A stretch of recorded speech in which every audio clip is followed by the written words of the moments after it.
En 1964, mientras Estados Unidos ardía en protestas por los derechos civiles, dos gigantes se encontraron en secreto en una pequeña finca de Puerto Rico. Uno era el jugador de béisbol más respetado del Caribe, el otro, el hombre más buscado por el FBI. Lo que sucedió esa tarde cambió a ambos para siempre, pero los medios estadounidenses jamás quisieron que lo supieras. Roberto Clemente no era solo un beisbolista. Era un fenómeno que había conquistado las grandes ligas con un brazo que parecía cañón y un bate que escribía poesía en cada swing.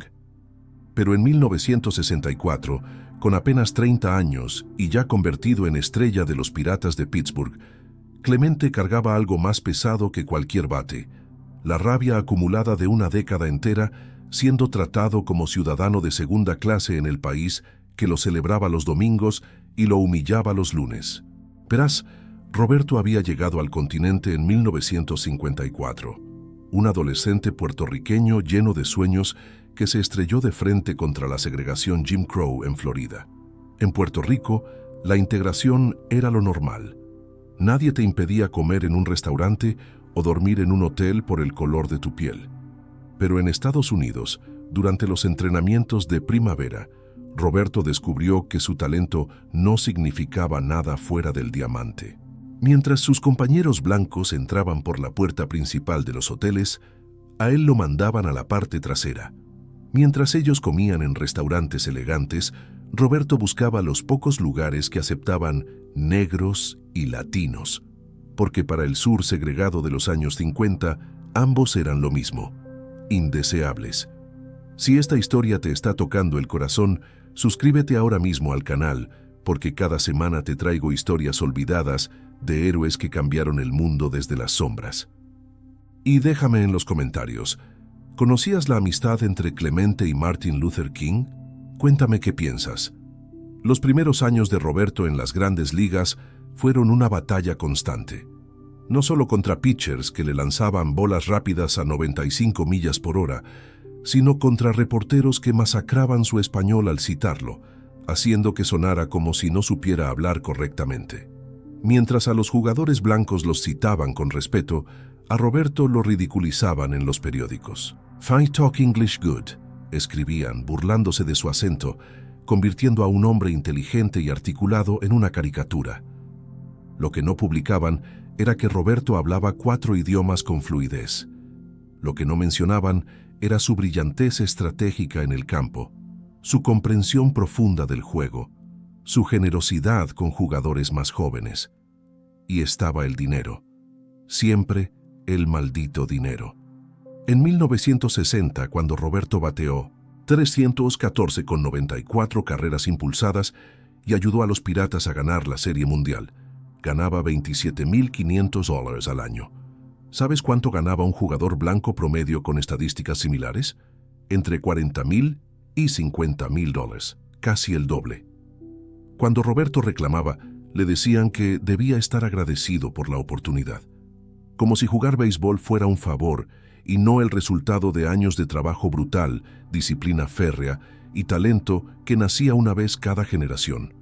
Pero Roberto no se quedaba callado, jamás. Mientras otros jugadores latinos bajaban la cabeza para no causar problemas, Roberto alzaba la voz, denunciaba el trato diferenciado, exigía respeto, defendía a sus compañeros latinos cuando los trataban como ciudadanos de segunda, y por eso muchos en la prensa lo tachaban de problemático, difícil, con actitud, porque un latino orgulloso que no aceptaba migajas era peligroso para el establishment.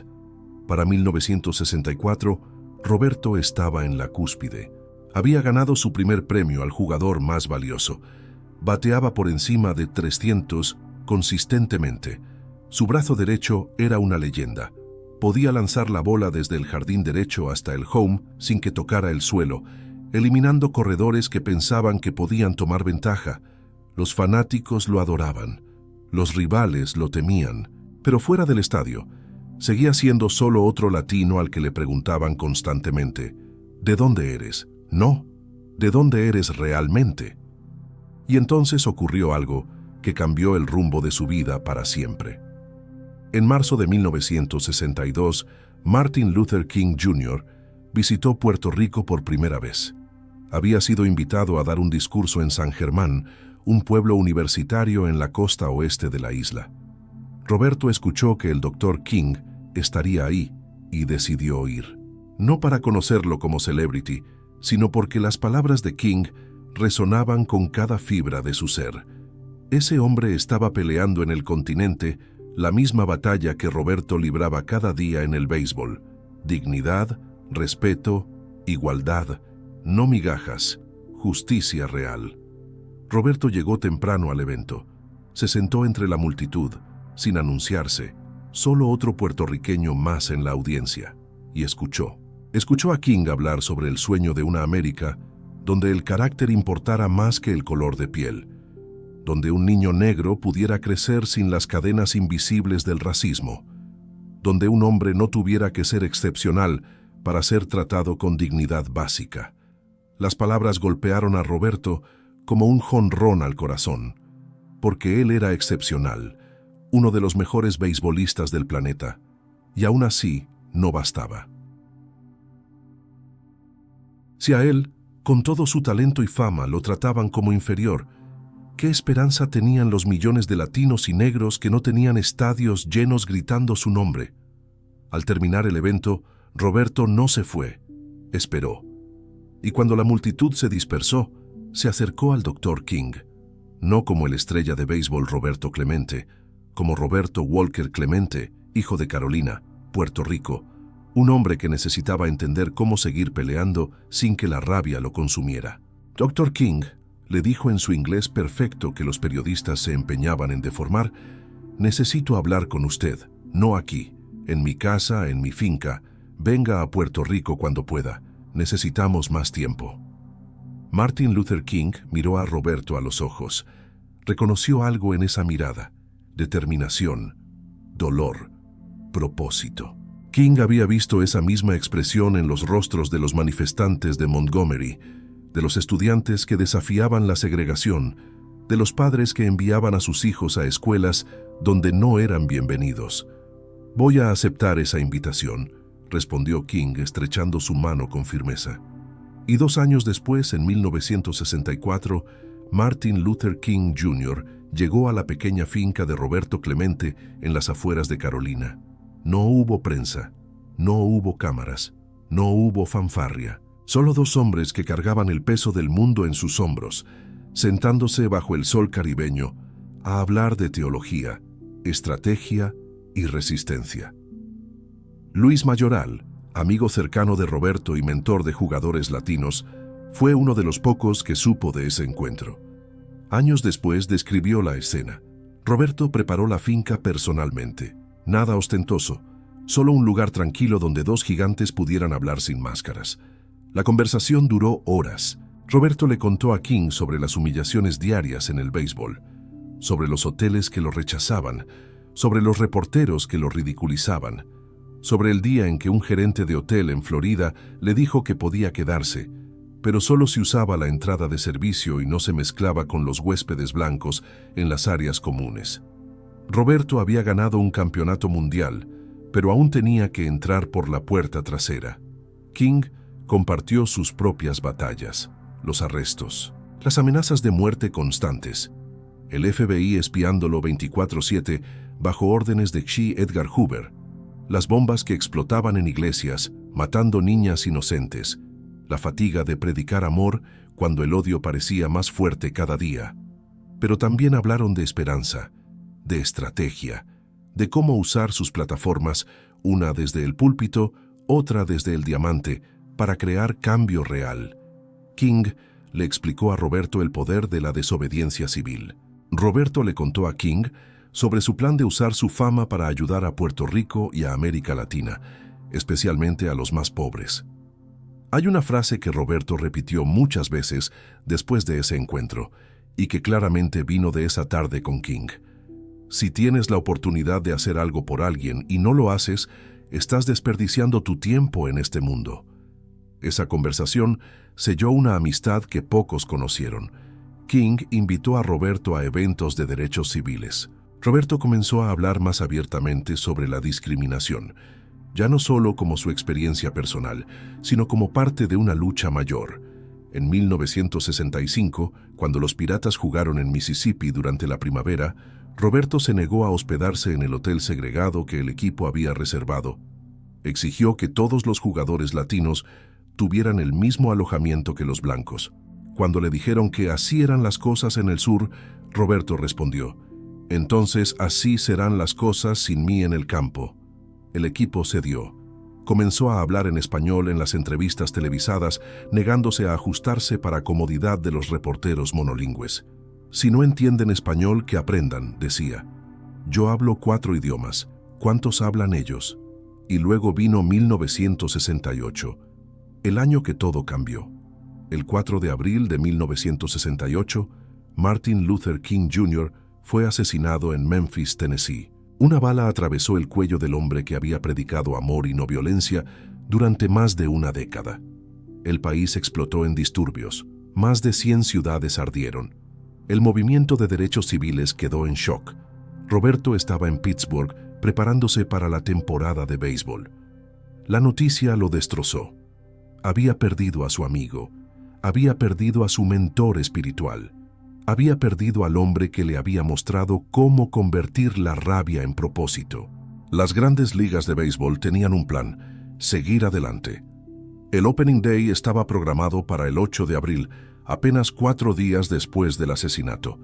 El comisionado William Eckert decidió que los juegos continuarían normalmente. «El béisbol debe seguir», fue el mensaje oficial. Pero Roberto Clemente tenía otros planes. Llamó a sus compañeros de equipo, llamó a jugadores de otros equipos, llamó a cada jugador negro y latino que pudo contactar. «No podemos jugar», les dijo. «El Dr. King murió luchando por nuestros derechos. Si jugamos como si nada hubiera pasado, estamos escupiendo en su tumba». Los jugadores blancos le dijeron que era una mala idea, que podía arruinar su carrera, que el comisionado se vengaría, que los dueños jamás lo perdonarían. Roberto respondió con una pregunta simple: ¿cuándo fue la última vez que arriesgaron algo por nosotros? El 5 de abril, un día después del asesinato, Roberto organizó una reunión con los líderes de la Asociación de Jugadores. Exigió que se pospusiera el Opening Day, no como un favor, como una cuestión de respeto y dignidad. Si este país puede parar por la muerte de un presidente, argumentó, puede parar por la muerte del hombre que intentó hacerlo mejor. La presión creció. Más jugadores se sumaron. Jugadores negros como Bill White, Dick Allen y Lou Brock respaldaron a Roberto públicamente. Algunos jugadores blancos también se unieron, reconociendo la injusticia. El comisionado intentó mantenerse firme, pero la amenaza de un boicot masivo era demasiado grande. El 6 de abril, 2 días antes del supuesto Opening Day, las grandes ligas cedieron. Los juegos se pospondrían hasta después del funeral del Dr. King. Roberto Clemente, el jugador de béisbol puertorriqueño que había entrado por puertas traseras durante años, había logrado lo imposible: detener el motor imparable del béisbol profesional. Por respeto, por dignidad, por su amigo. En el funeral de King, Roberto no estuvo físicamente presente. No por falta de voluntad, sino porque las amenazas de violencia eran reales y sus allegados le rogaron que se cuidara, pero su espíritu estaba ahí. Cada jugador que no entró al campo ese 8 de abril fue un testimonio vivo de la conversación que dos gigantes tuvieron en una finca de Puerto Rico 4 años antes. Roberto siguió jugando béisbol, por supuesto. Siguió acumulando hits, robándole jonrones a los bateadores con atrapadas imposibles, eliminando corredores con tiros láser desde el jardín. En 1971 ganó su segunda Serie Mundial y fue nombrado MVP, convirtiéndose en el primer jugador latino en recibir ese honor en una Serie Mundial. Pero su verdadero legado ya no era solo el béisbol. Usó su fama para construir clínicas deportivas en Puerto Rico y América Latina. Organizó envíos de ayuda humanitaria a países en crisis. En diciembre de 1972, cuando un terremoto devastó Nicaragua, Roberto cargó personalmente un avión con suministros y decidió acompañar la carga para asegurarse de que llegara a quien la necesitaba. El avión se estrelló poco después de despegar. Roberto tenía 38 años. Su muerte sacudió al mundo, pero su legado vivió. 3 meses después, fue incluido en el Salón de la Fama del Béisbol, rompiendo la regla de esperar 5 años. Fue el primer jugador latino en recibir ese honor. Estadios, escuelas, hospitales y programas juveniles en Puerto Rico, Estados Unidos y América Latina llevan su nombre. Pero lo que los medios estadounidenses casi nunca mencionan es esto.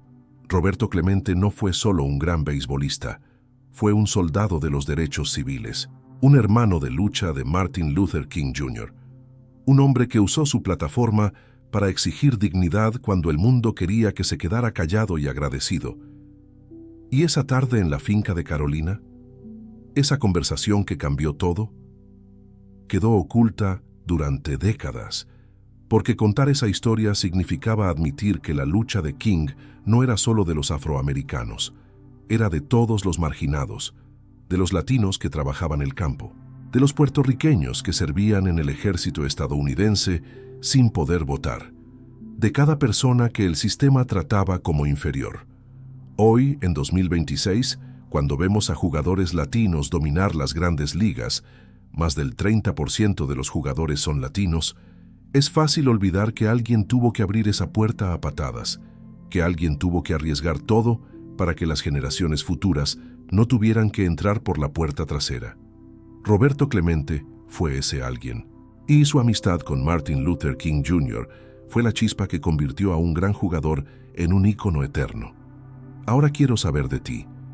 ¿Crees que el sacrificio de figuras como Clemente y King realmente cambió las cosas? ¿O seguimos peleando las mismas batallas? Déjamelo en los comentarios. Y si esta historia te movió, suscríbete, porque cada semana rescato historias que merecen ser contadas. Nos vemos en el próximo video.